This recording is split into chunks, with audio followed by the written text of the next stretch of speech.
Sahabat yang beriman yang dirahmati oleh Allah Subhanahu wa Ta'ala, kalian mau nggak aku bagikan ilmu di mana ini merupakan kumpulan-kumpulan surah untuk kalian bisa amalkan dalam mencari rezeki. Nah, ini tuh bukan saya yang membagikan ilmu, tapi dari guru besar saya, yaitu Ustadz Adi Hidayat. Nah, jadi ini merupakan kumpulan surat yang ada di dalam Al-Quran, ya, bisa kalian baca nantinya. Oh, ternyata rezeki begini, ternyata rezeki begini, biar kalian seperti itu ya. Nah, di sini saya tujuannya untuk berbagi ilmu dan juga tentunya buat teman-teman yang pengen banget gitu ya. Siapa sih yang nggak pengen rezeki kita selalu dilancarkan oleh Allah Subhanahu wa Ta'ala, dan siapa sih yang nggak pengen kalau kita tuh mendapatkan rezeki yang tiada putusnya. Ingat ya, rezeki didapatin itu dari hasil yang halal, oke?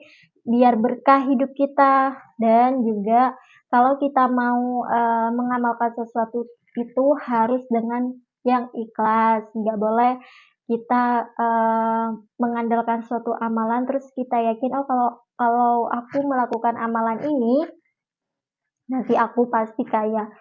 Nah, itu sudah salah niat ya teman-teman. Jadi kalau kita melakukan suatu amalan itu seperti ini. Oh iya, gini. Soalnya aku tuh ini sesuai dengan pengalaman aku sendiri ya. Aku tuh pernah mengamalkan suatu amalan. Ya, waktu itu aku berambisius gitu ya untuk pengen banget dapetin itu. Terus aku mikir, kalau melakukan amalan ini aku pasti gini ya, rezeki aku pasti gini. Kayak gitu kan ya. Tapi aku ini kayaknya ini salah begitu kan ya. Nggak bener nih, masa yang melakukan suatu amalan pengen sesuatu, udahlah ikhlas aja aku gitu kan. Nah, yang penting kan meskipun aku berpikiran gini, meskipun amalan yang aku lakukan itu misalkan gagal ya, kan aku masih dapat pahala. Nah, aku mikirnya kayak gitu. Tapi aku mikirnya kayak gitu. Nah, bener dong, apa yang aku inginkan tuh tercapai. Jadi aku tuh nggak fokus, ya udahlah ya, kalau memang rezeki ya udah pasti aku dapetin, dan aku ngelakuin amalan ini ya Allah aku tulus dan ikhlas karenamu, bukan karena apa-apa, pengen ini pengen itu, enggak gitu aku ya. Jadi kayak yang udahlah pasrah aja sama Allah gitu. Semuanya kan kehendak dari Allah. Nah, aku seperti itu sih. Itu saran dari aku, kalau kalian melakukan suatu amalan jangan terlalu fokus berambisius. Kalau kalian pernah kan dengar kalau melakukan suatu amalan itu kalian bakal seperti ini gitu kan ya. Itu tergantung niat loh. Kalau niatnya salah nanti berakibat fatal pada diri kita. Tapi kalau kita melakukannya dengan ikhlas dan penuh dengan rasa yakin kalau Allah bakal mengabulkan setiap permintaan kita atau mengabulkan setiap apapun yang kita inginkan. Nah, kayaknya aku udah mulai curhat nih.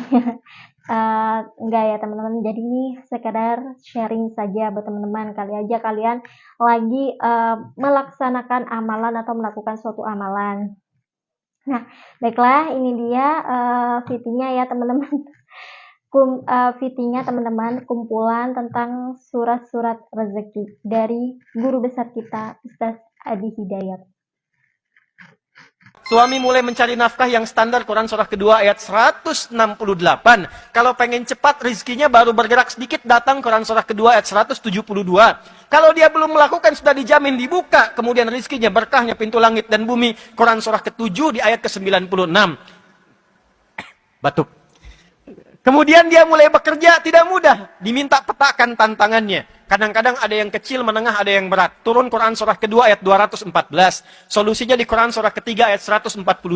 Detilnya di Quran surah kedua Al-Baqarah dari ayat 155 sampai 157. Kadang-kadang ada orang ingin menyingkirkan, orang ingin menyungkurkan. Bagaimana membuka usaha tapi tanpa nyogok, tanpa suap. Kalau ada solusi dibimbing Allah, kalau ada yang jahil ditolong. Turun amalan Quran surah 17 ayat 79 sampai dengan 80. Nah, itu dia teman-teman ya, kumpulan surah-surah dari Ustaz Adi Hidayat. Semoga bermanfaat dan semoga kita selalu dilancarkan rezekinya oleh Allah Subhanahu wa taala. Dan ingat ya, pesan saya yang tadi ini sesuai pengalaman saya saja. Kalau kalian mau melakukan silakan, kalau enggak ya enggak apa-apa.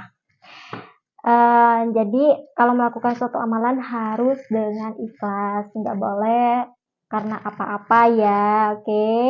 Karena semuanya takdir terbaik Allah yang menentukan. Barakallahu fikum, semoga bermanfaat.